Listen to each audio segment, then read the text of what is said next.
remember my very first paycheck, the very first time I was gonna get paid. I had done the math. I had already pre-mapped it out. The money was spent. So when I got the paycheck, it was substantially less than what I had thought because I had not factored in taxation. So I had to borrow some money from my parents to make up a little gap. And it taught me a big lesson to take note of what they're going to be taking from your check and that there's going to be taxation and potentially other deductions that may be drawn out.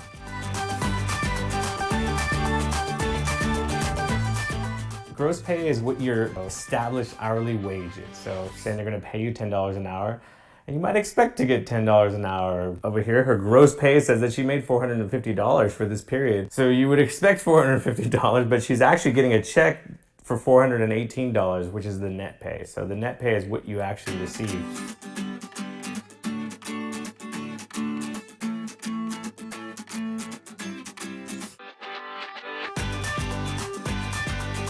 Various taxes to be aware of are income tax, which is taxed at the federal and state level. So I have an example of a paycheck here. There's various line items here, and some of them are pretty clear. It says federal income tax, state income tax, but there's a couple that might be a little ambiguous. One says FICA, Medicare, the other one says FICA, Social Security. Social Security and Medicare, those taxes are supposed to benefit you in your old age, or if you become disabled or something happens in that regard. They're supposed to be safety nets. So you're putting money in, you may not want to put money into those accounts, but ultimately they're for your benefit. Social Security and Medicare is a tax that's predetermined. You can't adjust that. So voluntary deductions that you can establish on your paycheck, the typical one is a 401k or a retirement plan that your employer would offer. Your employer might match a certain percentage. Essentially, that's free money being put into your retirement plan on your behalf. Might be something to take advantage of. Another one may be health insurance. Some employers will pay for your insurance entirely. Some employers won't, but they'll give you this opportunity to do a group plan. Pay stub is a summary of what you have earned, and it's something to kind of be aware of. It'll show how much you've contributed to your health insurance or how much you've contributed to your 401k, usually for that particular paycheck and also for the entire year. And the same thing with taxes. They're showing the amount of taxes taken for that paycheck and the amount of taxes taken for the entire year, so you can track it.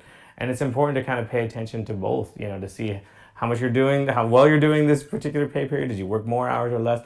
But also how much you've earned on an annual basis up to that point. So if you're trying to pay attention to it, your most recent pay stub from the job you have will actually keep a good record for you. And you can see where your money's going.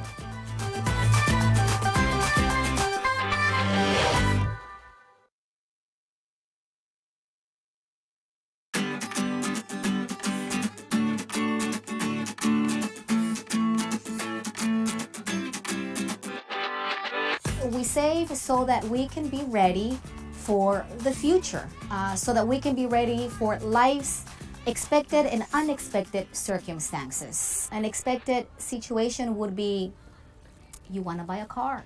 An unexpected situation would be your car breaks down. So you utilize your savings to help you with those things.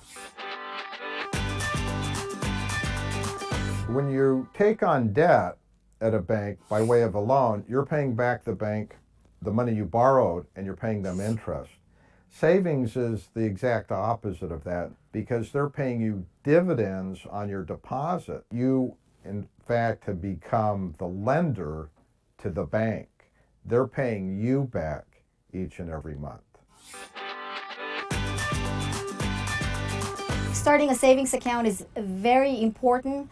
And the earlier you start with that discipline, then the easier it will become. Pay yourself first, whatever that is, no matter how little or how big. $10 a pay period, $100 a pay period. I usually tell people to have two accounts in their bank, one checking and one savings. And the checking account is there to be able to pay your bills. It's your day-to-day type of account. Your savings account is that account that you don't touch. All you do is you put money in there and you just see it grow. Some people are goal-oriented, so they'll try to set up a goal like, hey, you know what, I want to save money for my first car or my first home or I don't know, I want to buy an iPad or I want to do something like that. Or you can just set a general, you know what, 10% of everything I earn, I'd like to save. I'd like to put one out of every $10 into my savings account. They have this automatic transfer where you will tell your bank every week or every 2 weeks or every month, I want you to transfer $20, $50, or $100 into my savings account on this date. That way it's hands off, you're not doing anything, but you are already on your way to savings. What is a savings target that you should maybe look for? Generally, you would think of maybe the first thing is like an emergency situation. Maybe you're not getting a paycheck, or you've had to curtail your hours at work for some reason. Finals, family emergency, whatever the case is, where you're not making as much money, but you still have a fixed level of obligation, whether it's cell phone bill or car maintenance. I need 3 months of those minimum payments in my savings account to cover me in case of an emergency. 3 months is a minimum standard. Ideally, you would go 3 to 6 months of these basic bills that always present themselves. So reasons that you might want to save or invest your money could be something like retirement. That 401k plan puts money aside for retirement. Cars are kind of expensive, and maybe your parents have set a limit, like, hey, we're not going to help you beyond a certain point, or we're not going to help you at all, and you know how much this car costs. You set money aside and you try to work towards that. Something bigger, like, hey, eventually I'd like to own a home. Homes are really expensive and it might take a longer time, but the sooner you start, maybe the sooner you're able to accomplish that objective as well. In my view, education is probably the most important thing. If you're really, really trying to prepare yourself for your future, any savings towards educational objectives that your parents may not be able to provide, it's something important to consider. Anything else that you would be saving for, it's not unimportant. Prioritize it, set aside money, budget for it, and save for it, and try to make it happen. So savings and investment kind of go hand in hand. Savings is something that if you look at it, it's always going to be there. Maybe it gains a certain amount of interest from the bank, but it's always going to at least be what you put in there, maybe a little bit more. The difference with investments, though, in your mind, you're thinking they can go up, but in reality, they can also go down. So investments actually carry risk. If you take on something risky, it usually has a higher return, usually. But it also has a higher downside where you potentially could lose money. And understanding that you could lose money is very, very important. So you start with savings. You're trying to have no risk, really. You want to make sure that the money's there. You've saved, you've met your objectives. You get to a certain amount of savings where you're like, you know what, now I want to invest it. I want to try to get a higher return. So higher return equals higher risk. They go hand in hand. There is some level of education you have to put yourself through to maybe understand how to approach that. But investing is something important. It's something that you would do.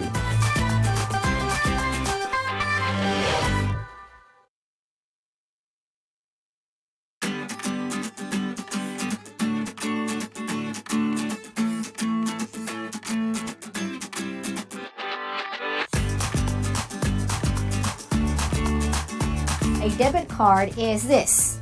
It is a card that is linked into your checking account. So the moment you swipe that debit card, it comes automatically from your checking account. So if you don't have money in your account, you can't spend it. That's just the way it is, right? That is what a debit card is. Now, a credit card is money that you don't have, but it is money that you borrow from a financial institution. So when you are using a credit card, you are using borrowed money, and therefore you're going to end up paying interest on that money that you're borrowing. The advantage is that you are building your credit. So as you're borrowing and as you're making those monthly payments, on-time payments, then all of those credit bureaus are making a note that you are being a responsible person, and as you are being a responsible person, they kind of score you. They give you a number, and the higher the number, the more credit worthy you are. And so in the future, when you want to borrow money for a car or purchasing a home, and when they see that you are a responsible person, then they're more apt to giving you that loan at a lesser rate. The disadvantages is that it's not your money. And sooner or later, you're going to have to pay it. And by the way, you're not just going to pay the principal. You're going to pay the principal, and on top of that, interests as well. And that is really what interest is. Interest is a fee impose on the individual for borrowing that money.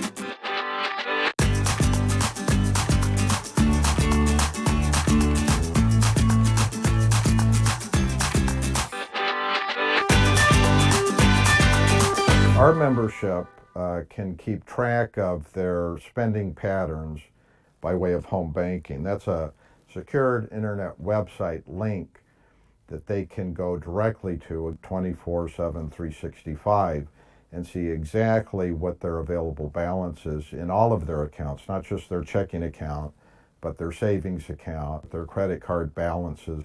Because it's real time, it's the most accurate way for the consumer to confirm what their balances are. They can do that off of their iPhone. Wherever they have internet access, they can obtain that information.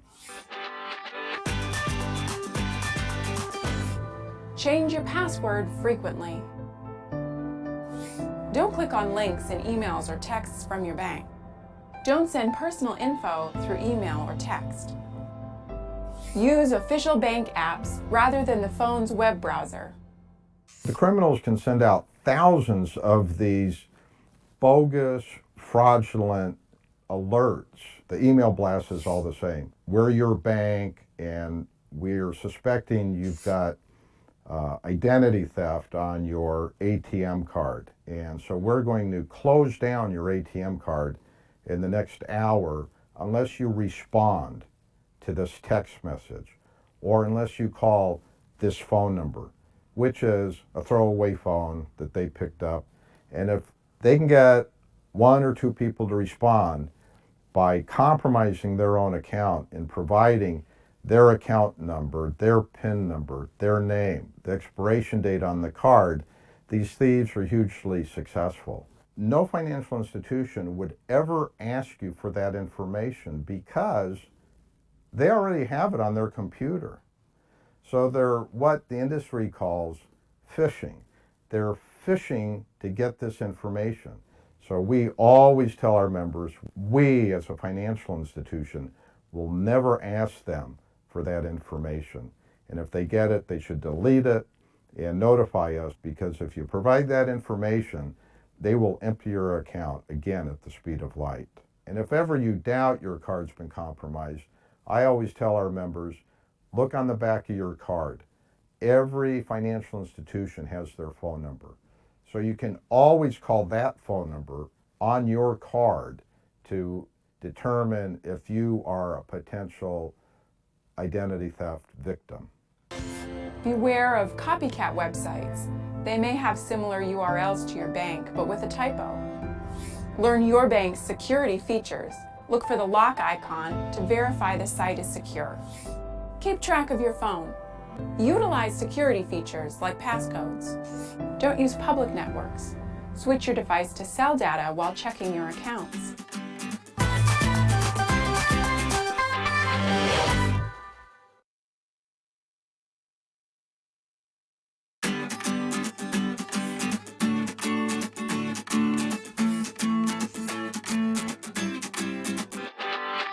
To simply put it, debt is an obligation.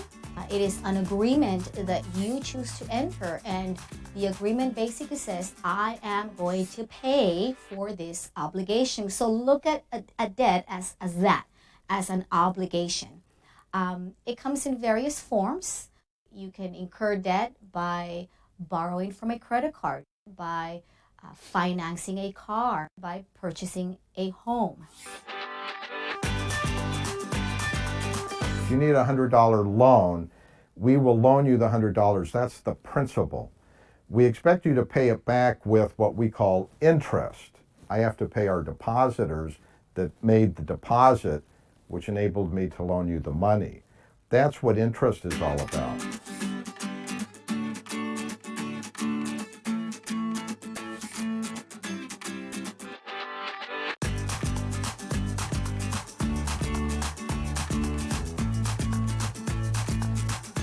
We've developed another word, APR, annual percentage rate, so that as a savvy consumer, you can compare rates. So what you always strive to do as a consumer is to get the lowest number. If you're buying a car or a house or getting a credit card, You want to be focused on the APR. The lower the APR, the less amount of interest you will pay for borrowing the principal that you owe.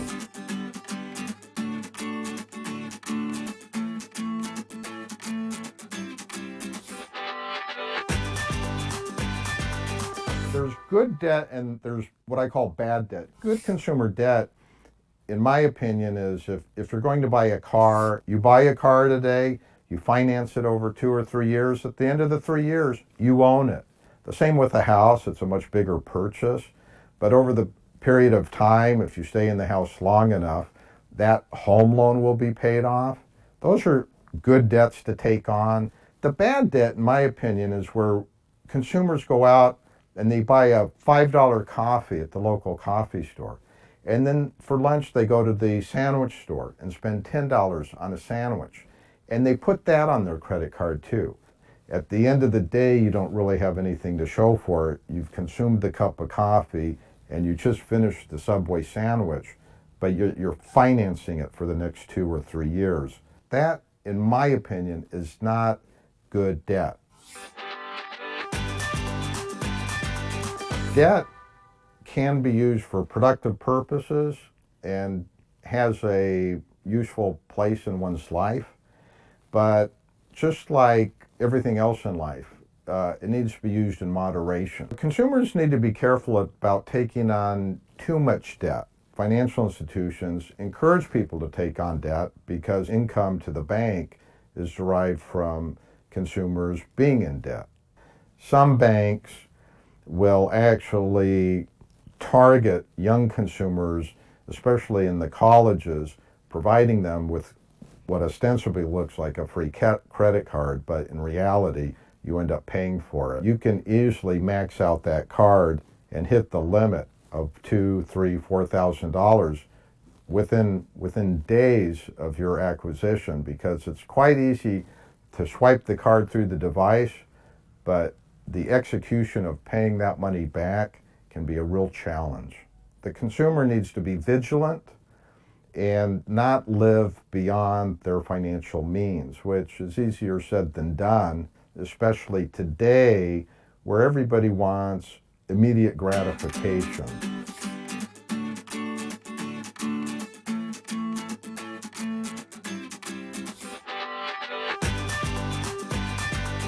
The faster you repay the principal that you borrowed, obviously the less interest you're going to pay on the loan. When it comes to paying your debt, you're really revealing your character by the way in which you pay every month to these companies. And that's really is what they're trying to do. They're trying to get to know your character. Who are you as a consumer? So the more you pay on a monthly basis and on time, the higher your score.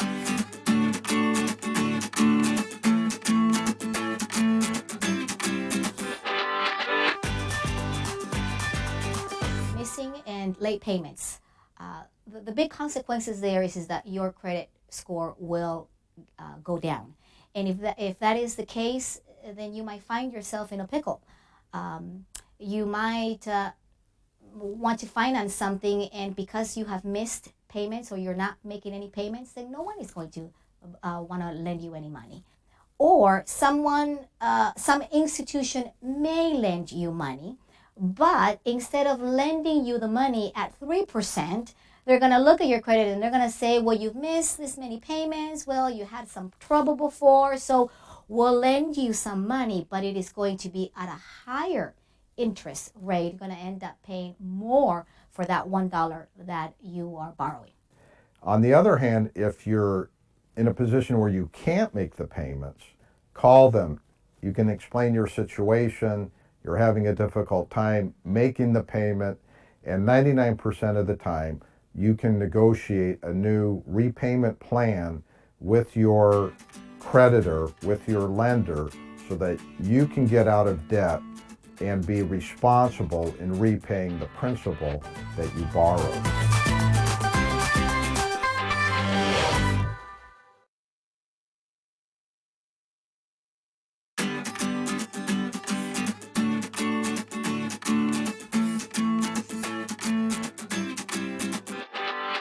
tracking your money basically means knowing where your money is going. The wonderful thing about tracking is that as you do so, you begin your first month and you list all of your expenses, the name of your expenses and how much you are spending. Then you can look at how you spend your money